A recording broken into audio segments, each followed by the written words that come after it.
Hello there, and welcome to another edition of my 3-Minute Pep Talk, where we give trees a chance. Today, I have a special guest on the line, all the way from beautiful Elora, Ontario. With us today is Toni Ellis. Welcome, Toni. Thank you, Professor. I'm delighted to be here with you. Well, Toni, this tree trust mission seems right up your alley. Let's see, you're a longtime environmentalist. You co-managed East York's first multi-material recycling program. You're now a board member of the Elora Environmental Center, where you coordinate Neighborwoods tree program that enhances your community's urban forests. You've also managed Forest Ontario's Heritage Tree Program, and for the past 3 years, you've served on the board of Centre Wellington's Community Foundation. To top that all off, you're recognized as Citizen of the Year and then awarded the Queen's Diamond Jubilee Medal. In 2019, you spearheaded Tree Trust, a program of the Elora Environmental Center. It's a simple and compelling mission to raise charitable donations to preserve legacy trees by hiring local, highly skilled arborists. The program has instantly caught on, and there are now 6 Tree Trust chapters in Southern Ontario, each of which is raising local money to extend the lives of these locally significant trees. Toni, obviously, you've done a lot for trees and your community, but tonight I want to do a deeper dive and focus on the Tree Trust Initiative, as I definitely have a vested interest in this through my own role on Toronto Island. Toni, what initially inspired you to develop this program? It all started with 4 beautiful, majestic sugar maples that were growing on a main road between Elora and Fergus. And these were trees that were survivor trees. They had withstood blizzards and Hurricane Hazel and droughts. Oh. And about 10 years ago or so, we planted some baby sugar maples under them so the big trees could take care of the little trees and shepherd them along. One day I came home to find the trees being chopped down. I got there and they were all on the ground. They were just being cut up, and I was devastated. And I was not alone. A lot of people in town were devastated. There was cheers at the stumps and so on and so on. It was very, very sad. And I thought, boy, you know what? An arborist who was committed and really interested in preserving and protecting old trees probably could have climbed into those branches and done some work to keep them going. Mm-hmm. They still had big, healthy canopies and they looked fine. So there didn't seem to me to be any reason to have them come down. So that was sort of the start of Tree Trust. And, today there's a lot of talk about old growth trees in BC and how we're logging those.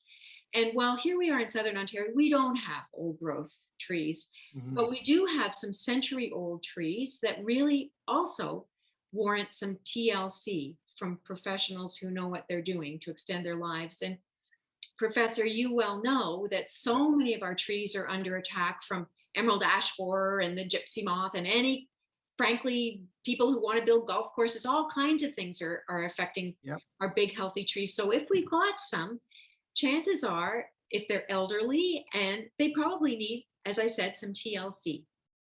Perfect. What a great program. Literally giving help to the trees that tend to be overlooked. We both know that when it comes to tree planting programs, they're kind of like hot and sexy. But when it comes to mature tree preservation, that action doesn't garner as big a headline. But in the tree world, it's equally as important to take care of these big, majestic trees. I do know that mature trees actually capture more carbon in a more efficient manner than younger trees. Can you expand upon that? The thing about tree planting, and it's a wonderful thing and we all need to be doing it, but it's not easy to get a new tree growing. Yeah, I agree. You have to get a good seed that's adapted to where you're planting it. You have to be able to water it a lot. You have to keep it protected from whippersnippers and rodents. And eventually, when it's maybe 15, 20 years later, you've got to be able to go back and prune it up so it's got good structure. So planting new trees is all fine and dandy, but it's not nothing. You have to be able to take care of them. And so that's one of the beauties, frankly, of some of these legacy mature trees that we're looking after for Tree Trust. People say, well, why should I have to take care of a big old tree? Well, it's the same way you have to take care of the roof on your house. It's a green infrastructure asset that you have to take care of. And it's just as simple as that. you well know that the bigger the tree, the more value. From a point of view of wildlife habitat and slowing storm water and providing more shade, all the things that big trees do, all the things that all of our trees do, but the bigger ones do it the best. When it comes to storing carbon, it's really interesting. We've done a fair bit of work on this or research into it, and it's surprisingly complicated. It has to do with the species of the tree, where it's growing, and how big is the tree. And it has to do with extremely complicated algebraic formulations, which I can't begin to understand, with all these little sign things and which are all My designed. eyes are like, ooh. Exactly. Yeah. Yeah. It's all designed to help you figure out what does the tree weigh, because about 50% of the weight of a tree is carbon. Mm. So, again, the bigger the tree, the more carbon it's storing. And then, of course, there's carbon in the roots and in the limbs and even in the soil around it. We have a picture, which is the first tree we ever did under Tree Trust, which is a really fun site. It's in Elora, and it used to be a racetrack. It's now our community center, but back in the day it was a racetrack, and it was planted to help shade the racetrack. So it's 100 years old plus, and we've calculated using an online calculator about 11 tons of carbon in that tree. Wow, very cool. Yes, Well, very cool. yeah, it's such a great program. And from my end of things, I've witnessed an uplifting transformation in the little community where I serve on Toronto Island. There's some older and more mature trees now being maintained that I absolutely know would not get that maintenance or care. So that's really cool, and happy that we got you landed down there. So Toni, I'm out and about my little community here. How do I select or get my trees kind of nominated or into your arena to be inspected, vetted, and cared for? There are 6 chapters, and each chapter gets to decide for themselves Hmm. how they're going to pick the trees. So some communities, for example, Stratford, is chiefly focusing on schools, their museum, things like that. Others are doing private trees. It really depends. But all of the trees get inspected by a qualified arborist before work is done to make sure we're investing in a tree that's got some longevity to it. Right. We really hope people realize that when we take care of a tree over here, they might want to take a look and say, gee, you know what? I have an old tree in my backyard. Maybe I should take a look at that and see if it doesn't need work as well. Right. And it's great that you have this team of professional tree care arborists. And I imagine most of them are probably all certified with ISA, the International Society of Arboriculture, Yes. which is like the gold standard, obviously, for tree care around the world. They're sort of forming a bit of a team, to be honest, which is great. Great. They're all, they know they're kind of, frankly, elite arborists. They're working on elite trees, and Right. it's great to see them kind of working together, brainstorming, and because it's sharing sharing resources. Yeah. Exactly. Awesome.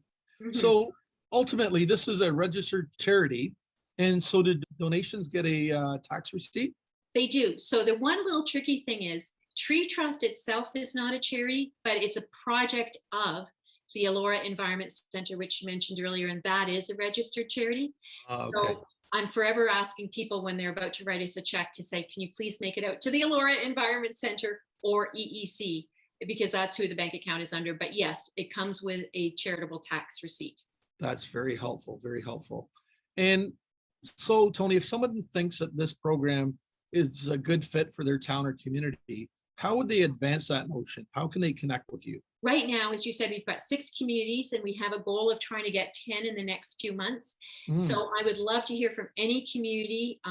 Smaller ones seem to work better, but any community who has an interest in taking care of their trees is welcome to call me, and I'm happy to talk to them as long as they want. Yeah, great.